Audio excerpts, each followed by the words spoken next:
Well, Stephen, I'm just delighted to be here today with your listeners, not just in Hawaii, but across the country. And Grassroot Institute is an independent think tank, which means it's not Republican, it's not Democrat, it's not partisan. It speaks as the voice of the people. And we care greatly about preserving the freedoms that our founding fathers of this country fought for: individual liberty, economic freedom, limited accountable government. What we do is fight for those ideals in the marketplace of ideas and in the political arena. So we're very concerned about solving some of the really big problems that people in Hawaii have. For example, housing. That's a huge issue. We are now losing from our state more people than we are gaining. There's a net loss over the last several years. And the number one reason is people can't afford the cost of living, the biggest factor of which is housing. But there are also shortages in terms of medical supply. There are problems we have with the transparency and accountability of government. And I could go down the list, but Grassroot Institute exists to empower people to thrive in that situation and to represent the people. So you guys do a lot of in-depth studies on how to make Hawaii, in essence, more livable. And one of the things that we discuss with here in Washington is people are moving from Hawaii, Kama'aina, Kanaka Maoli, which is sad because it's where they're from. Hawaiians are from Hawaii and they're moving out, and they're moving out in droves. And you know this, more Native Hawaiians live up here on the mainland or the continent than in Hawaii. And what are some of the things you guys have discovered about housing and why there is a shortage in Hawaii, and what can you do to get that better for people of Hawaii? Well, as you mentioned, we do research, and the cornerstone of our work is original research by experts rather than simply rehashing what's out there. That's how we can get to know the problem and discover the very best solutions. With regard to housing, part of our challenge has been to get rid of the bad ideas that are out there. For the longest period of time, many of our public leaders said that the reason we have a high cost of housing and shortage is the lack of land.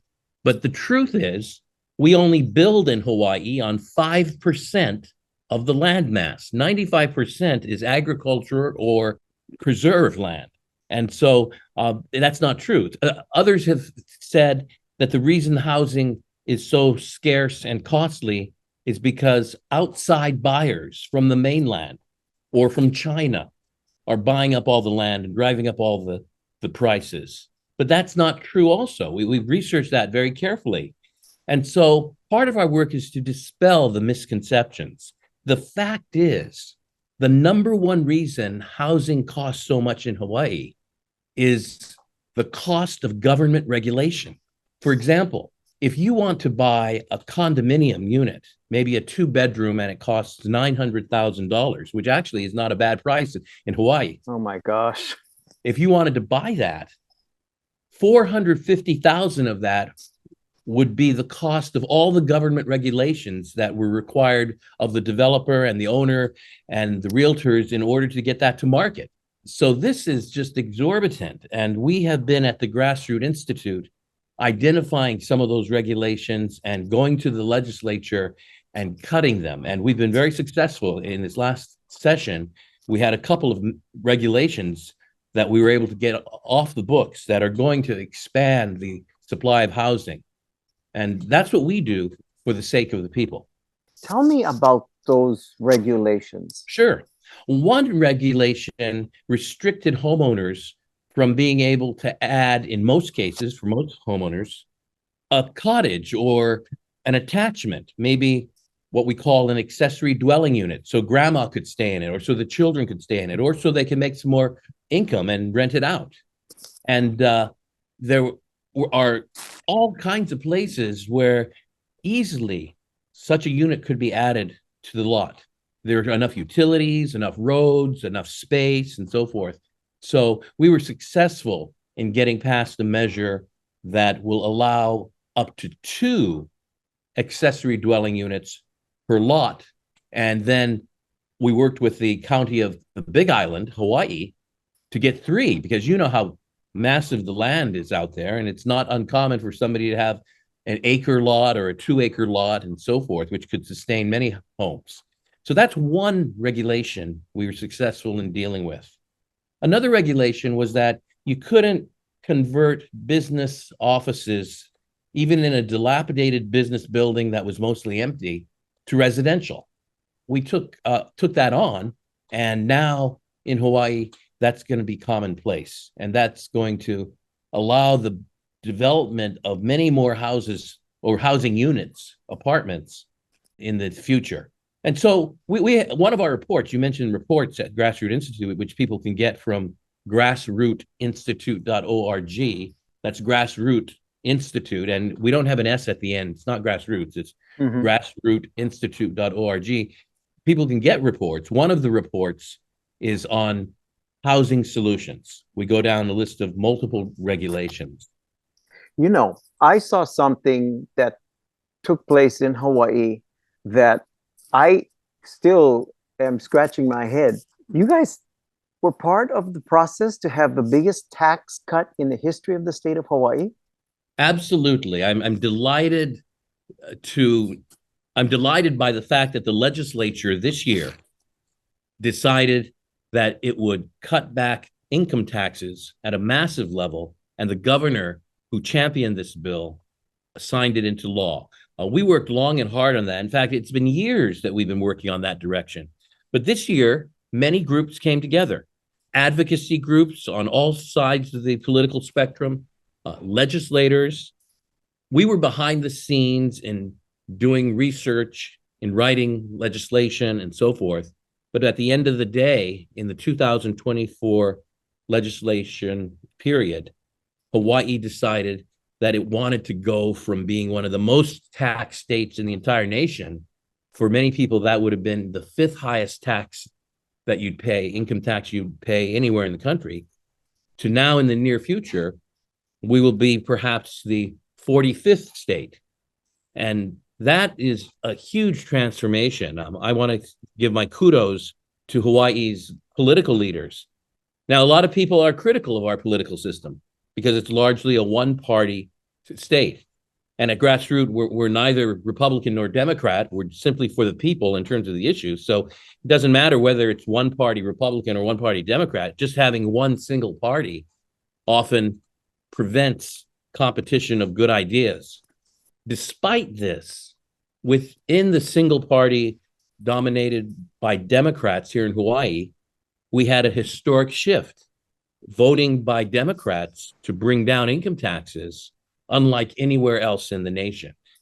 I think, Stephen, one of the reasons is that the case is becoming very clear that people just can't live and thrive in Hawaii under its current political climate. And people are reacting to that. We had the benefit at Grassroots Institute of being able to rally the large numbers of people who are saying, we're tired of leaving the state. We're tired of sending our children out of the state. We've got to build a state where people can come back home and afford to live.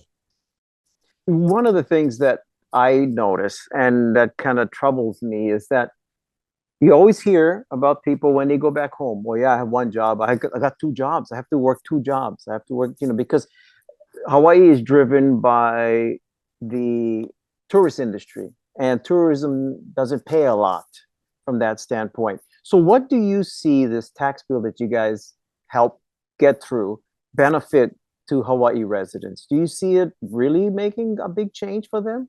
Oh, absolutely. And I'm not just talking about the numbers. We're going to be putting tens of thousands of dollars back into the pockets of taxpayers over the next several years. And right now, it's such a staggering thought that people haven't really caught on. It's impossible to believe. And I'm looking forward to the day when they have to prepare their taxes and turn them in, and they're going to see that check. It's very different than the ones they've been writing. That's going to empower people to make their own decisions about the use of their capital, their cash, and so forth. which is an important principle of freedom. They'll be free as consumers to spend their money the way they want, not give it to the government. And then businesses will thrive. There'll be more income. Mm-hmm. And as businesses receive that greater revenue, they will invest and they will grow and then be more prosperous. The economy will thrive. In the end, the government will collect more taxes because we'll have a bigger economy. That's the way it should work. So we're really excited about that because that is what is necessary so that people can be empowered to continue living in Hawaii and thriving. And lastly, if people want to help contribute to Grassroot, is there anything that people can do to kind of help with this creative energy that you're putting together, or finding ways to make it better to live in back home? Well, we would love that.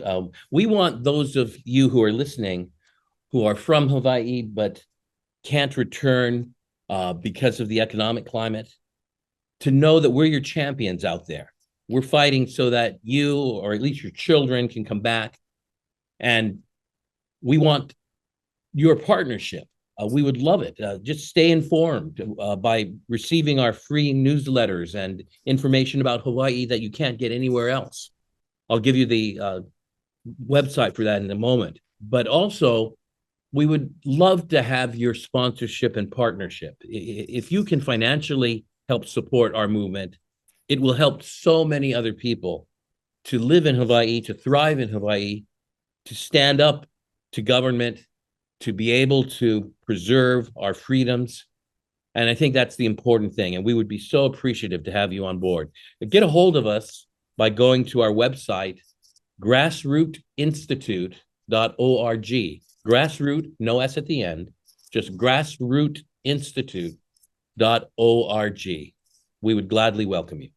Anything I missed that you'd like to let us know about? Well, the only thing I'd say is this, Stephen. You're doing a wonderful job of keeping people connected to the islands. There are so many people who legitimately can call Hawaii home, even though they have, for whatever reason, moved beyond. Some of them have moved beyond because there are greater opportunities that they're able to seize. Others for personal reasons, and others because Hawaii is not yet the place where they can afford to live and have the kind of employment they want and so forth. But whatever the reason, you, Stephen, are facilitating that continued connection between Hawaii and the rest of the world. And we thank you for that and wish you the best and all your Washingtonians who are listening right now. Dr. Akina, mahalo nui. Thank you so much. Thank you. Aloha, Stephen.